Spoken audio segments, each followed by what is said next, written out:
as a testament to the enormous benefits of South-South cooperation, which has become an urgent necessity given the rapid changes in the international order. It also reflects the reality of our contemporary world. Just decades ago, many of our countries fought for independence and faced great hardships in our movement for self-determination. Most are only now raising their first and second generation of people who will have no personal recollection of colonial rule.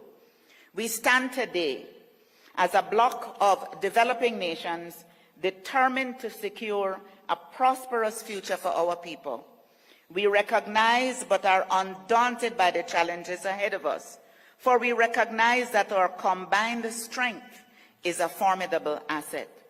The theme for this summit, a transcontinental partnership in pursuit of reparatory justice for Africans and people of African descent through reparations, is particularly timely as the international community observes the second International Decade for People of African Descent, which began in January of this year. It is also significant that the African Union has designated 2025 as the year for justice for Africans and people of African descent through reparations. The CARICOM Reparations Commission has been at the vanguard of this movement for more than a decade, providing intellectual leadership and global advocacy on this critical issue, including engagement with African communities in Africa and in the diaspora. This summit notes the injustice of colonial rule and the transatlantic slave trade and acknowledges that we must be unified in our demand for due compensation for the exploitative practices that traumatized and disadvantaged millions on both sides of the Atlantic. I anticipate that the mechanisms which will be established to concretize collaborative work on reparations and the declaration emerging from this summit will send a powerful and decisive message of cooperation and determination.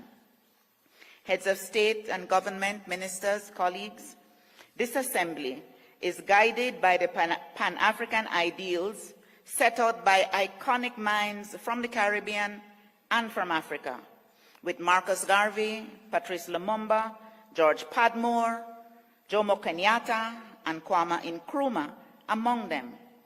As the summit commences in the Nelson Mandela Hall, here at the African Union headquarters, a short drive from the Adwa Center in central Addis Ababa, Ethiopia, I have good reasons to feel that the outcomes of this summit will, in the spirit of our ancestors, be a historic moment contributing to the deepening of CARICOM-Africa relations.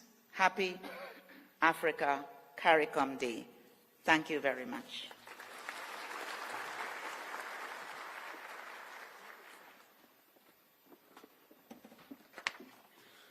Thank you, Your Excellency, for your efforts in favor of consolidating the Africa-Caricom dialogue.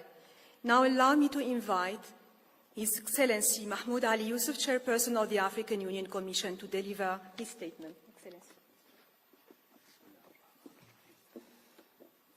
Excellence, Monsieur João Lourenço, Président de la République d'Angola, Président en exercice de l'Union africaine, Excellence Dr Abiy Ahmed Ali, Premier ministre d'Éthiopie, Excellence Monsieur Terence Drew, Premier ministre de Saint Kitts and Nevis, Président du CARICOM, Excellences, Mesdames et Messieurs les chefs d'État et de gouvernement, chefs de délégation, Monsieur le représentant du secrétaire général des Nations Unies, Madame la secrétaire générale des CARICOM, Mesdames et Messieurs, je suis très honoré de vous souhaiter la bienvenue au siège de l'Union africaine. Ce deuxième sommet Afrique-Caricom représente un moment de communion et de retrouvailles. Au sein de la grande famille africaine de Cape Town au Caire, de Cap Gardaview à Aruba, dans les îles sous le vent, nous partageons des racines communes. Une identité plurielle et des cultures abreuvées par une histoire millénaire. Certes, des destins parfois écartelés par les injustices du passé. La traite négrière, l'esclavage et la colonisation ont bouleversé le cours de cette histoire commune. En effet, ce deuxième sommet Afrique-Caraïbes se tient sous le thème partenariat transcontinental en quête de justice réparatrice. Il s'agit en premier lieu d'un appel à l'unité. C'est aussi un devoir de mémoire et de souvenir à léguer aux générations futures. C'est enfin une obligation de reconnaissance des crimes commis à l'encontre des peuples africains. La repentance seule ne suffit plus. Les revendications de réparation sont légitimes et permettent de pallier aux souffrances de nos ancêtres et de combler les inégalités structurelles actuelles. Les discriminations et le sous-développement qui se manifestent ont pour origine ce pillage orchestré de nos ressources humaines et naturelles. Par ailleurs, l'architecture de l'économie mondiale perpétue un système hérité de ces époques d'obscurantisme. C'est pourquoi la justice réparatrice n'est nullement une demande de charité ou de faveur. Il s'agit bien de rétablir un minimum de justice et d'équité pour des crimes commis.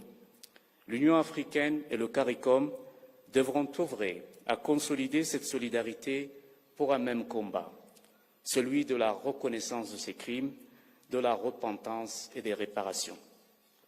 Il nous appartient de mettre en place un mécanisme conjoint, de coordonner nos efforts et faire avancer nos revendications sur la scène internationale. Au-delà de notre action collective liée aux réparations, il nous incombe aussi de promouvoir les investissements, le commerce, l'innovation et la recherche entre nos deux espaces. Le monde appartient aux nations productrices et commerçantes. L'Afrique et les Caraïbes représentent 1/5 de l'humanité et disposent d'un pouvoir réel d'influence et de ressources humaines et naturelles incomparables. Parlons donc d'une même voix sur toutes les plateformes internationales.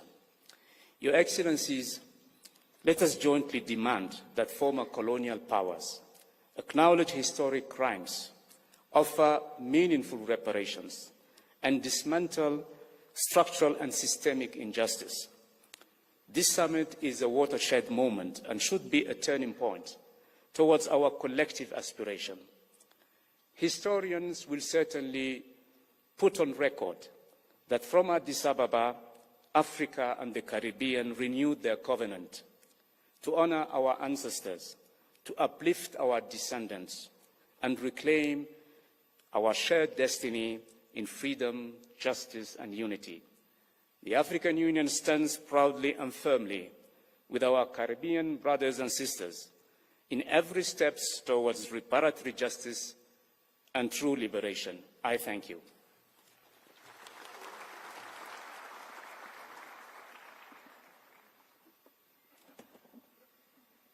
Thank you, Your Excellency, for your statement, as well as for your unwavering commitment towards Africa's development. It is now my honor to invite His Excellency Parfait Onanga Anyanga, Special Representative of the Secretary General to the African Union and Head of the United Nations Office to the African Union, on behalf of His Excellency Antonio Guterres, Secretary General of the United Nations.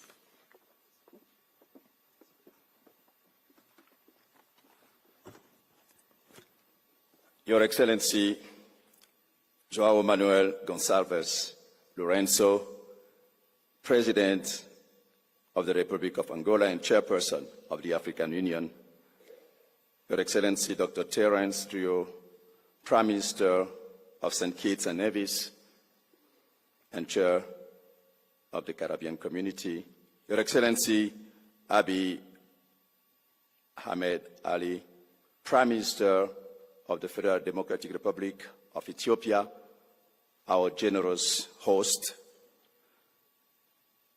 Your Excellencies, the heads of state and government, Your Excellency Mahmoud Ali Yusuf, Chairperson of the African Union, Your Excellency Carla Barnett, Secretary General of the Caribbean Community,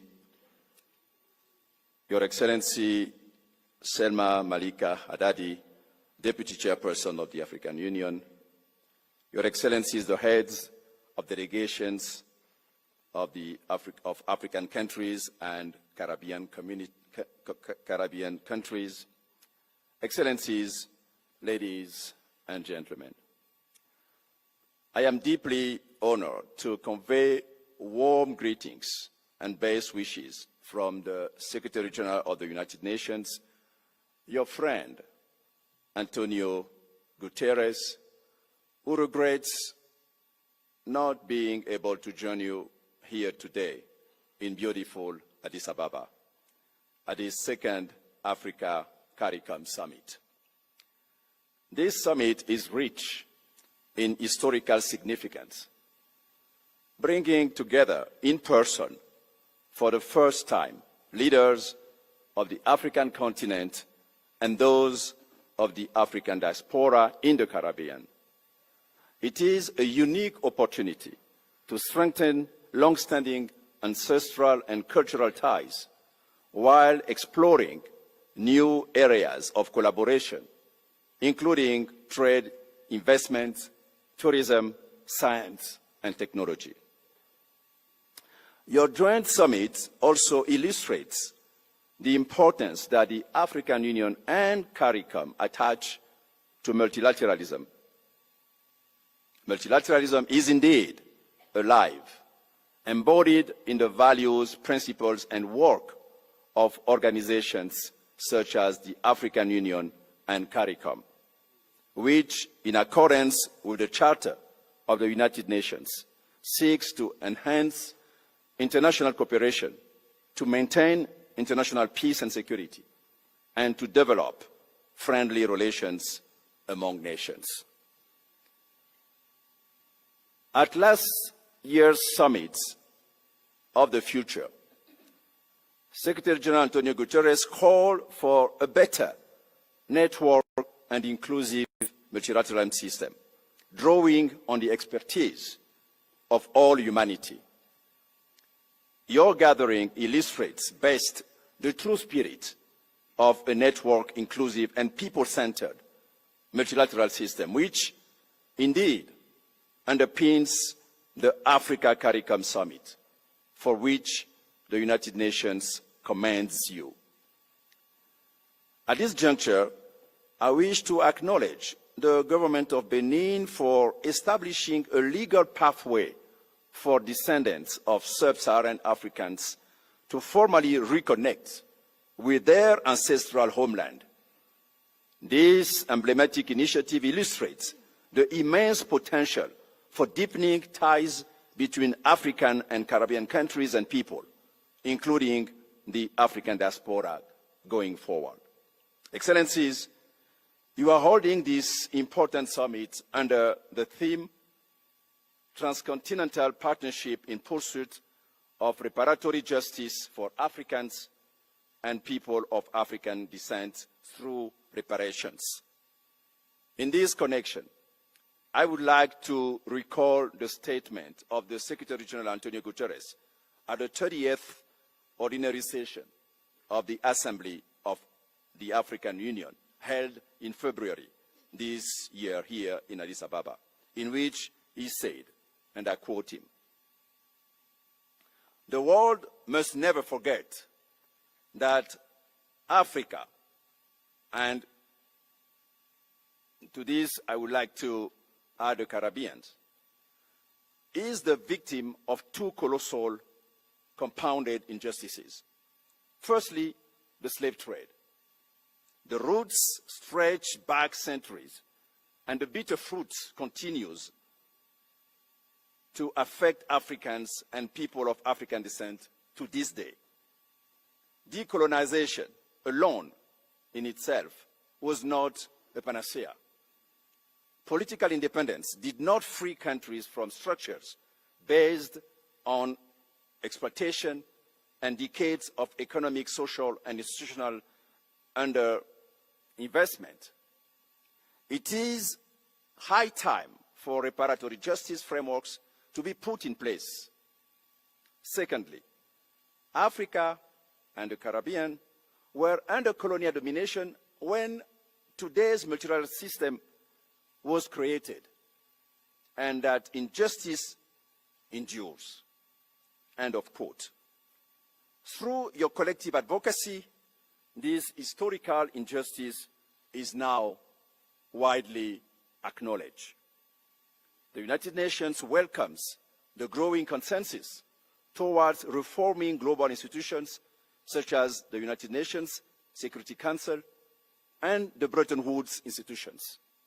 The Secretary General has been and continues to be particularly vocal in this regard. Excellencies, people everywhere are hoping for a future of peace, dignity, and prosperity, which serves as a basis of common cause between Africa and the Caribbean. As the Secretary General noted, correcting age-old injustices is essential to addressing here and now challenges. And the good news is that we have many of the solutions we need, many of which feature in the Pact for the Future, adopted in September last year by the General Assembly. It will be a future that prioritizes dialogue and negotiation, ending the wars that are tearing our world apart, including by leveraging for the whole of humanity the immense potential presented by modern technologies such as artificial intelligence. It should also be a future ushering in a new era of relations between nations based on sovereignty, collective peace, in larger freedom. Excellencies, allow me, on behalf of the Secretary General Antonio Guterres, to wish you productive deliberations. And I thank you for your kind attention.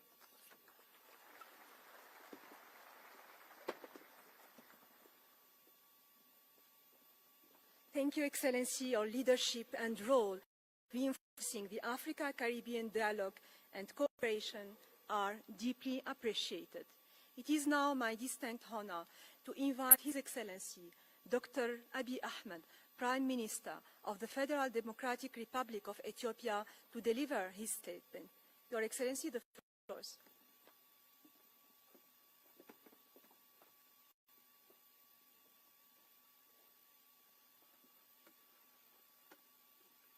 Your Excellency, João Lorenzo, President of the Republic of Angola and the current Chairperson of the African Union, Your Excellency, Terence Drew, Prime Minister of St. Kitts and Nevis, and incoming Chair of CARICOM, esteemed Heads of States and Government, Your Excellency, Mr. Mahmoud Ali Yusuf, Chairperson of the African Union Commission, Your Excellency, Dr. Carla, Secretary General of the Caribbean Community, my dear brothers and sisters from the Caribbean community, welcome home.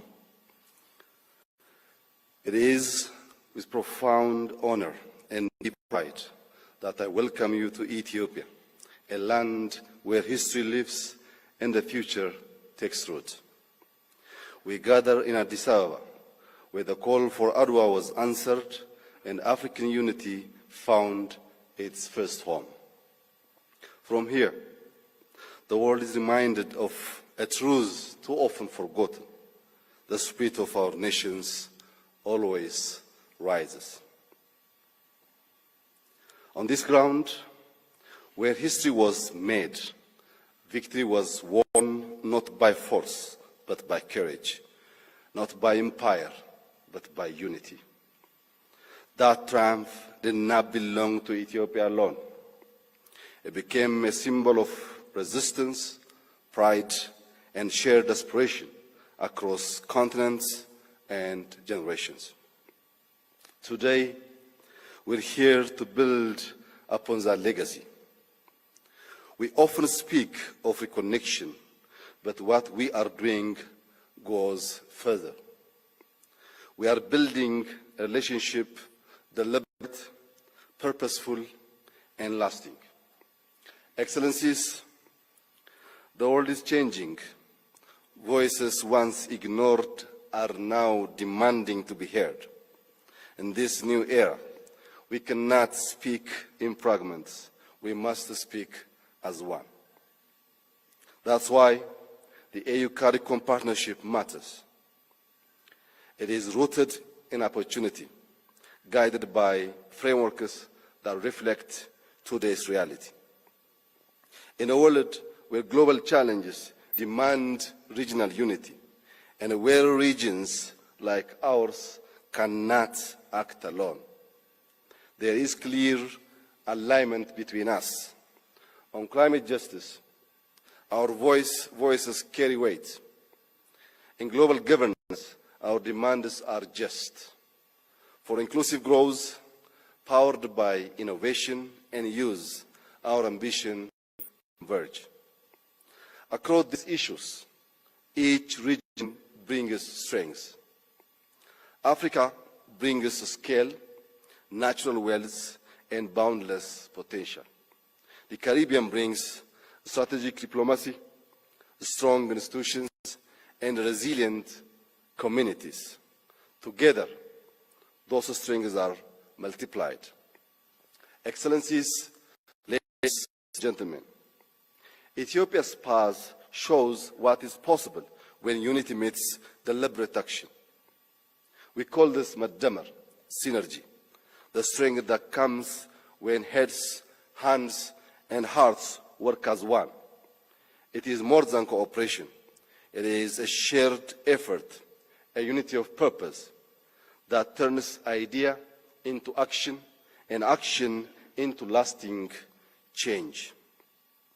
This energy drives national progress through connection, culture, innovation, knowledge, and unity. Connection links us. Ethiopian Airlines, Africa's largest carrier, links our continent to many corners of the world, bringing people, economies, and ideas together. Culture defines us. Our UNESCO-recognized festivals celebrate heritage, pride, identity, and creativity. Innovation drives us. Through the Green Legacy Initiative, we planted over 48 billion seedlings in 7 years, restoring ecosystems and creating jobs. Our climate resilient wheat initiative transformed imports into exports. Digital Ethiopia is opening new pathways for trade and finance. The local solutions grow our economy and strengthen self-reliance. Knowledge equips us. Ethiopian universities and leadership academies welcome students from across Africa, shaping skills, research, and capacity for the future. Unity empowers us. When Ethiopia speaks with one voice on climate, on debt, or trade, we deliver. The Grand Ethiopian Renaissance Dam is proof of our strengths when we unite. Born in the heart of millions, funded by our own people, built through their labor and sacrifice, is a testament to shared vision, bold determination, and collective effort, a historic achievement for Ethiopia and for Africa. Excellencies, these forces, guided by Madamar, are the foundation for what we can build with the Caribbean. Geography may have placed us apart, but history has bound us together. Let us free ourselves from the language of charity, of recovery, of being called developing. Let us instead rise into something new and ours, where the waters that once divide us now unite us in dignity and prosperity. My dear brothers and sisters, our experience, guided by the spirit of Madamar, together with our collective innovations in energy, agriculture, digital technology, and knowledge, can be a bridge linking Africa and the Caribbean in shared prosperity. To turn vision into action and building on the commitments of the first Africa Union CARICOM Summit, I propose bricks of unity built on 4 pillars of impact. First, agriculture and digital innovation. Advancing climate-smart farming, tropical crop research, and resilient food systems paired with digital platforms, AI, and e-learning to amplify impact. Expanded renewable energy will green our farms, processing facilities, and trade. Second, innovation and collaboration. Creating hubs of entrepreneurship, digital infrastructure, and research, linking startups, universities, and institutions. That also means easing mobility, more accessible visas, expanded transport and logistics, making partnerships practical and possible. Third, culture and leadership. Expanding youth and leadership exchange, strengthening cultural and creative collaborations, not as a symbol, but as engines of identity, innovation, and opportunity. Fourth, knowledge and health. Building research networks to address tropical medicines, marine ecosystems, and climate, harnessing our collective knowledge to solve shared challenges and improve health outcomes. Through these bricks of unity, we link our universities, our economies, and our cultures, making distance no barrier to progress. Let us not be distracted by the challenges that surrounded us. Our regions have always faced adversity. What has changed is that we now choose to face it together, defining our own solutions and future.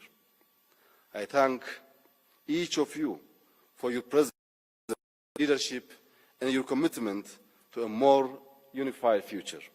I wish you all a fruitful summit. Enjoy your stay in Ethiopia. I thank you.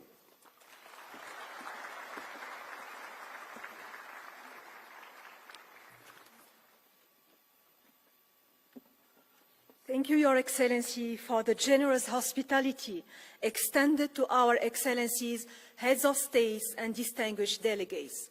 It is my pleasure to invite His Excellency Terence Drew, the Prime Minister of St. Kitts and Nevis, incoming Chair of CARICOM, to deliver his remarks. Your Excellency, the floor is yours.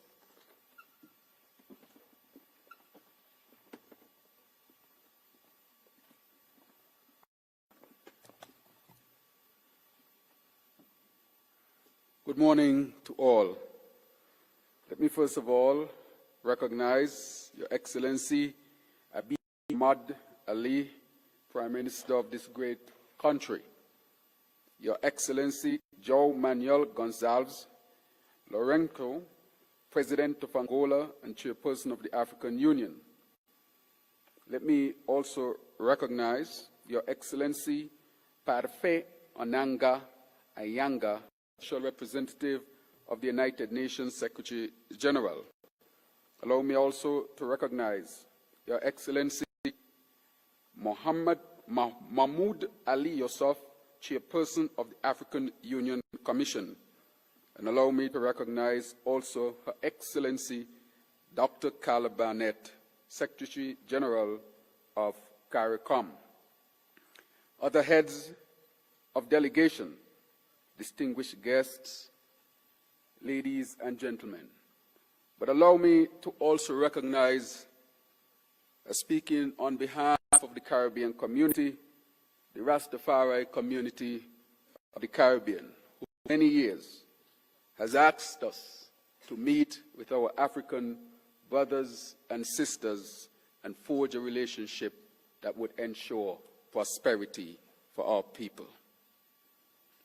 Today, as I stand here and came here by air. As I landed in this most beautiful country, it dawned on me that our history in the Caribbean did not start 400 years ago with the slave trade, but indeed we are connected to the cradle of civilization, the cradle of humanity, Africa, Ethiopia. It is indeed an absolute delight to greet you on behalf of the Conference of Heads of Government of the Caribbean Community at this second CARICOM Africa Summit being held in the Nelson Mandela Hall here at the headquarters of the African Union. Ethiopia, the land of origins, reflects the family ties and bonds shared between the people of the Caribbean community and the continent of Africa. While these linkages were forged from an exploitative and oppressive system that made a mockery of human rights, the Caribbean is proud of the strides made in strengthening these connections through Pan-African advocacy, the fight against apartheid, and closer social and cultural links between the people of Africa and the Caribbean, supported by the respective decisions of the African Union and Caribbean community. Today's first in-person meeting, since we met virtually for the first time in 2021, is timely in reinforcing the bonds between Africa and the Caribbean, as well as in examining ways in which to deepen our partnership at the global and strategic levels. This will allow us to deepen South-South cooperation while fostering shared prosperity and affirming a common voice on global platforms, including on global peace, security, reform, and multilateral issues such as climate change. As we meet under the theme of transcontinental partnership in pursuit of reparatory justice for Africans and people of African descent, we are reminded of the important outcome from the first Africa-Caricom summit hosted by His Excellency Uhuru Kenyatta, President of the Republic of Kenya, on 7th September 2021.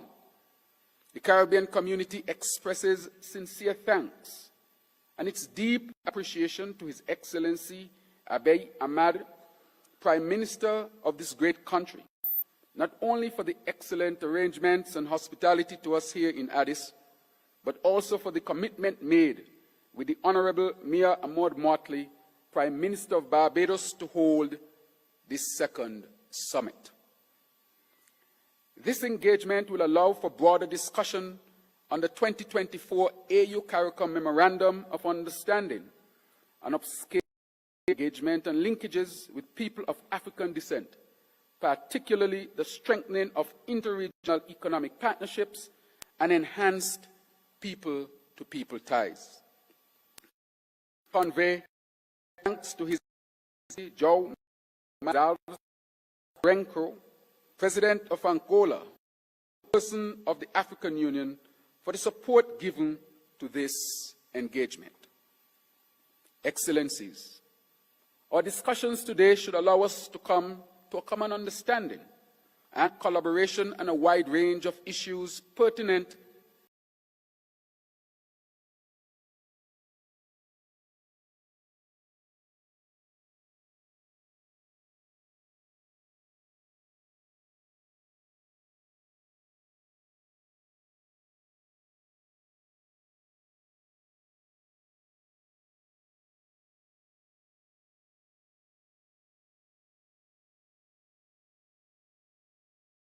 to our shared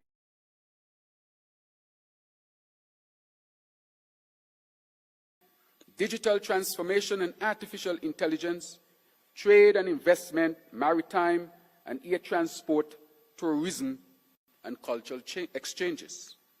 What is clear is that closer collaboration between Africa and CARICOM is impatient. It's impatient of urgent attention and action in order to achieve positive outcomes for both our regions. Actions must be the underpinning sentiment of all that we do. Current global events demonstrate clearly that it is in the best interests of both Africa and the Caribbean to work together as developing regions. And I heard the word of my brother, President Ahmed, that we need to drop the term developing regions and convert that into something that represents what we are seeking to achieve.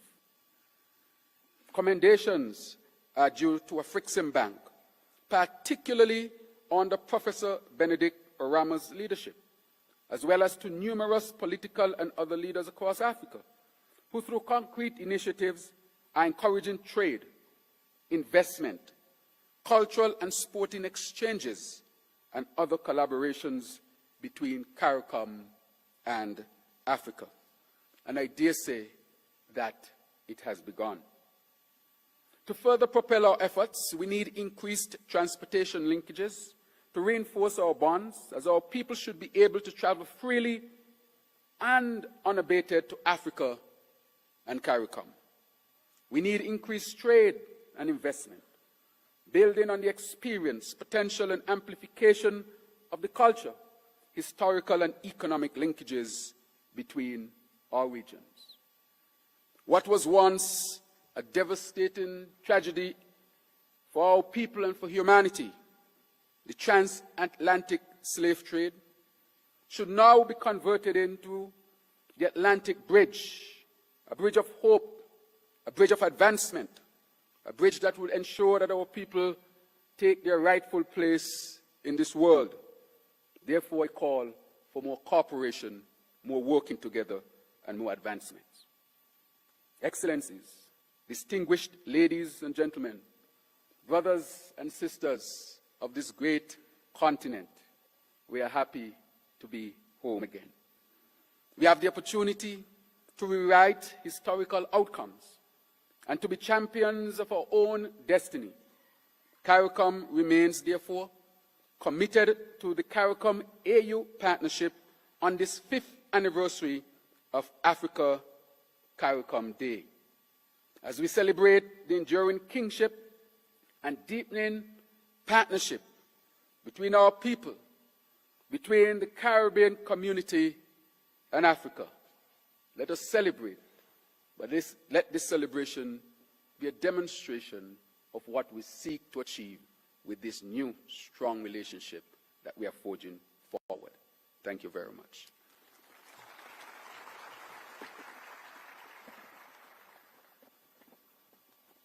Thank you, Your Excellency. I now have the honor to invite His Excellency João Lourenço, President of the Republic of Angola and Chairperson of the African Union, to deliver his statement. Your Excellency, the floor is yours.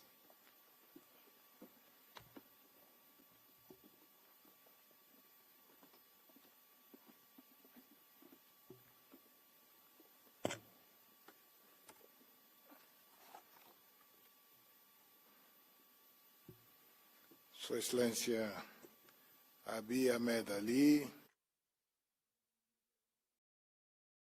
Federal da Etiópia e anfitrião desta conferência.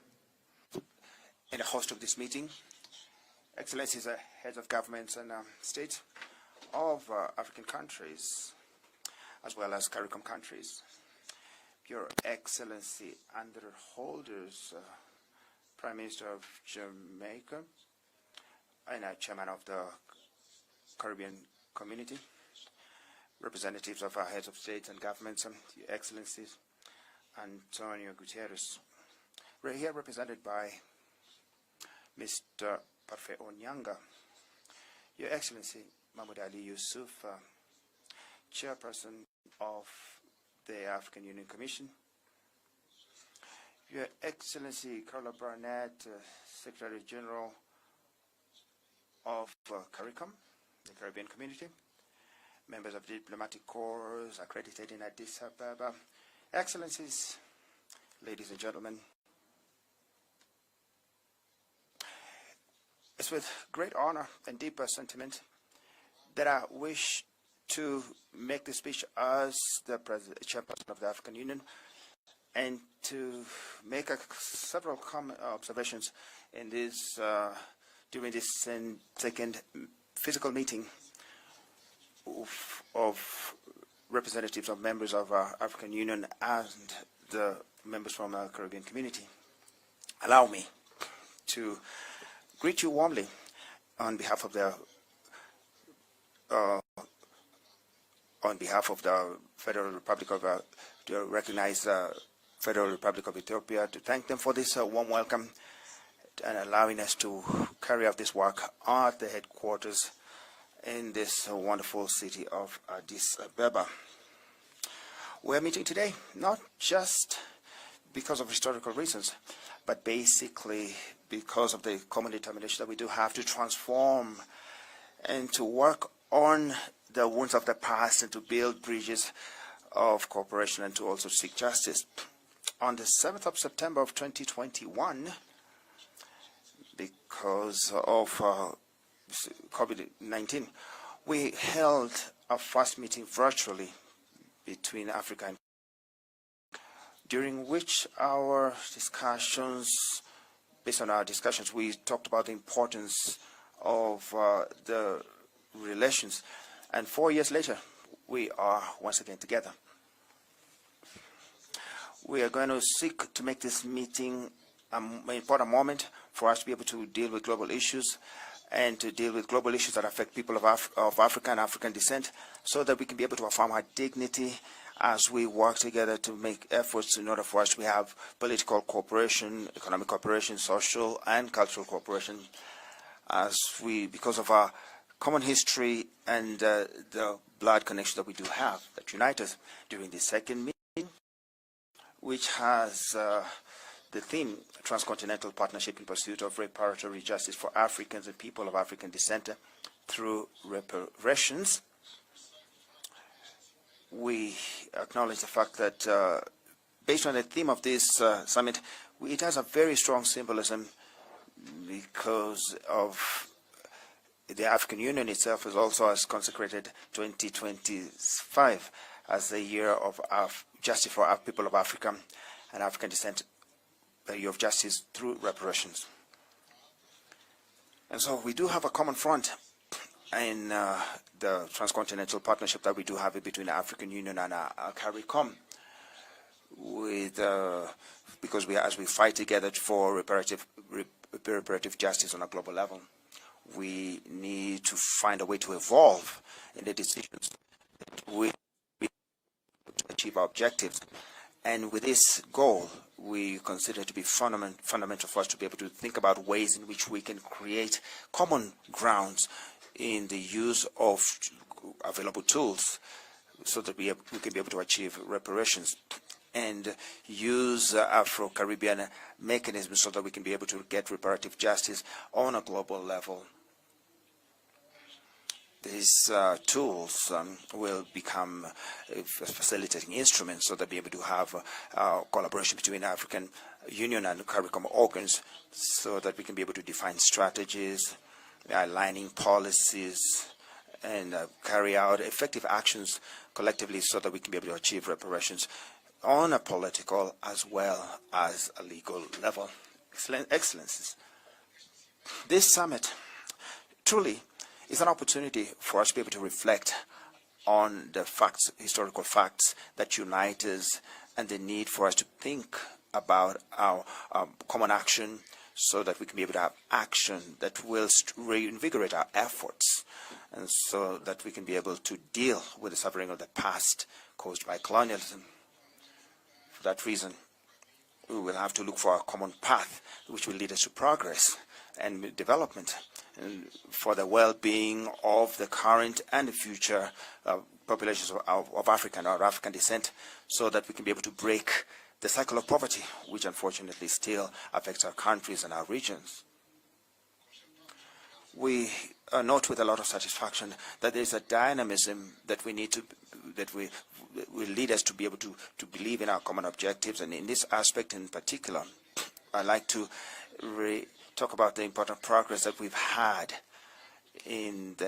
through our cooperation, which for that reason, we do have the Afro-Exim Bank also operating in the Caribbean region. This is an important step that brings us together, which opens new opportunities for us to be able to have commerce and investment, so that we can be able to carry out Afro-Caribbean forums for investment and trade. And we are working on this, and so which will bring together businessmen and government leaders from different regions, and also which follows signing on September 2024 of a memorandum of understanding between the African Union and the CARICOM. That is going to strengthen the cooperation in strategic areas such as trade, transport, education, science and culture, and mutual support as we deal with global challenges.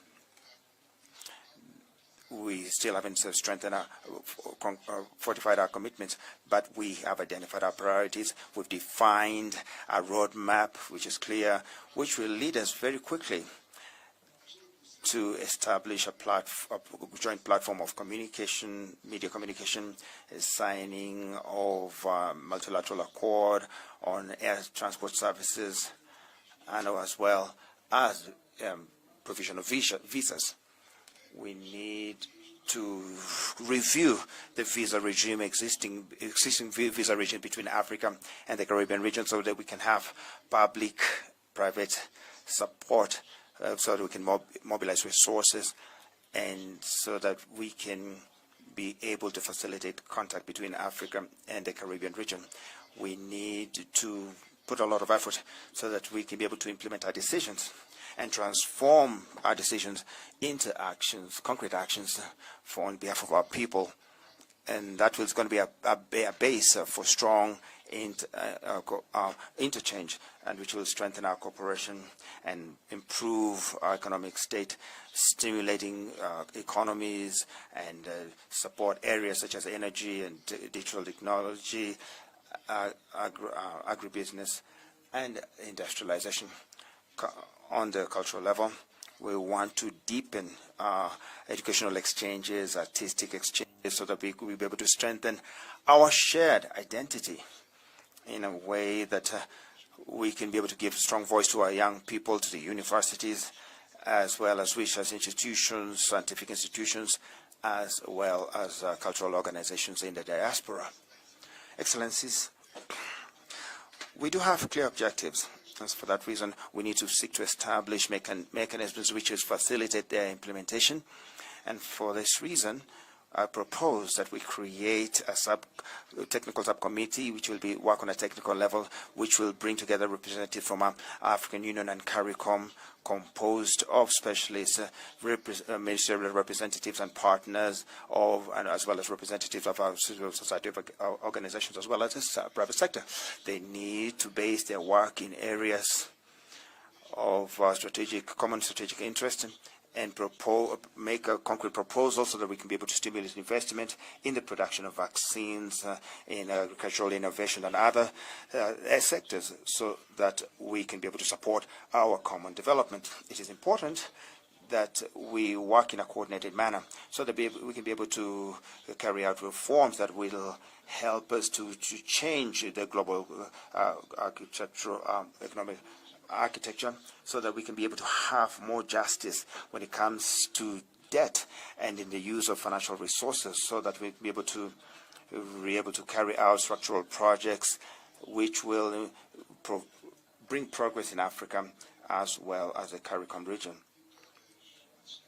In all the strategies that we're going to have, the youth should have a central part, and for that reason, I consider it to be pertinent that we find a way to institutionalize a youth council for African Union and CARICOM as a permanent consultative organ, so that we can be able to make sure that the future generations participate in the construction of our common future. Excellencies, we're living at a time which is marked by a lot of changes on a global level. We do have a climate crisis, food insecurity, energy insecurity, and also geopolitical instability, forced migrations, as well as external economic pressures. These are challenges which are really affecting in an intensive manner countries of the Global South, particularly countries in Africa and the Caribbean. And so for that reason, we need means and resources for us to be able to deal with these phenomena.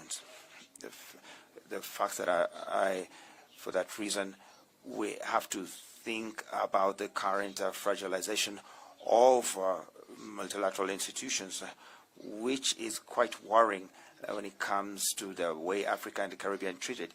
And so for that reason, we need to be able to have stronger cooperation so that we can be able to defend ourselves, and also have comprehensive multilateralism so that we can be able to raise our people and our nations, and to avoid, so can we deal with the marginalization that Africa and the Caribbean regions have always been exposed to. For that reason, we need to work in a very coordinated manner. We have to converge our efforts, and we will definitely need to have a reform of the United Nations, particularly the Security Council, and it needs to reflect the reality of today's world. And we also need to have equilibrium based on geopolitical realities, and it needs to carry out its role as a guarantor of global peace, and which is not the case at the present moment. Based on what I've just talked about, I consider that African states and Caribbean states need to seek to jointly defend multilateralism, which is able to respond to the contemporary challenges when it comes to peace and security, climate, as well as sustainable development, guaranteeing strengthening international institutions so that they can be able to have a representation which is representative of the aspirations of the people, namely the people who are excluded in Africa, Latin America, and the Caribbean, Asia, and the Middle East. I'm sure that this summit will represent a determining point which, going forward, Africa and the Caribbean is going to be able to achieve a lot, because the words of hope which are going to be made during this summit, they're going to be a base that will help us to achieve our destiny for the people of Africa and CARICOM. That way we will be able to achieve prosperity, well-being, and progress. So I take advantage of, use this opportunity to recognize the people of Palestine, to recognize the tough moment that they're going through. They are dealing with a real genocide.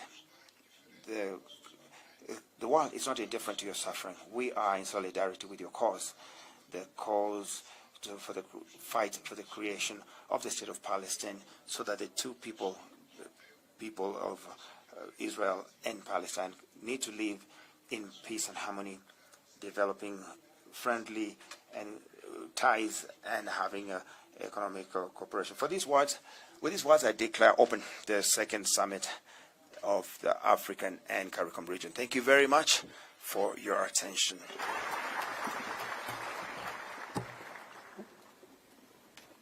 Thank you, Excellency, for your insightful statement. Excellencies, ladies and gentlemen, we will now proceed to the family photo. I kindly request that heads of state, heads of delegations, and those invited to the high podium to follow the protocol team to the designated location for smooth organization. I kindly ask that all other delegates remain seated until the photo session is completed. After the family photo, the sessions will resume here in this hall under the guidance of the chairperson of the African Union. I thank you for your attention and wish you fruitful deliberation. Thank you.